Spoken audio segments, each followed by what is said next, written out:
BTech Kannada YouTube ಚಾನಲ್ಗೆ ತಮ್ಮೆಲ್ಲರಿಗೂ ಸ್ವಾಗತ ಸುಸ್ವಾಗತ. ಇನ್ಶಾಟ್ ಆ್ಯಪ್ ಮೂಲಕ ಥಂಬ್ನೇಲ್ ಯಾವ ರೀತಿ ಕ್ರಿಯೇಟ್ ಮಾಡೋದಂತ ಈ ಒಂದು ವಿಡಿಯೋ ಮೂಲಕ ನಿಮಗೆ ತಿಳಿಸ್ಕೊಡ್ತೇನೆ.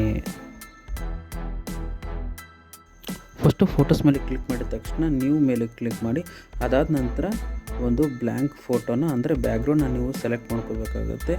ಅದನ್ನು ಚೂಸ್ ಮಾಡ್ಕೊಂಡ ತಕ್ಷಣವೇ ಇಲ್ಲಿ 16:9 ಅಂದರೆ ಯೂಟ್ಯೂಬ್ ಏನು ರೆಸಲ್ಯೂಷನ್ ಇರುತ್ತೆ ಅಲ್ಲ ವಿಡಿಯೋದು, ಸೊ ಅದನ್ನು ನೀವು ಇಲ್ಲಿ ಸೆಟ್ ಮಾಡ್ಕೋಬೇಕಾಗುತ್ತೆ. ಅದರ ತಕ್ಕಂಗೆ ಆ ಒಂದು ಬ್ಯಾಕ್ಗ್ರೌಂಡನ್ನ ಅಡ್ಜಸ್ಟ್ಮೆಂಟ್ ಮಾಡ್ಕೋಬೇಕಾಗುತ್ತೆ.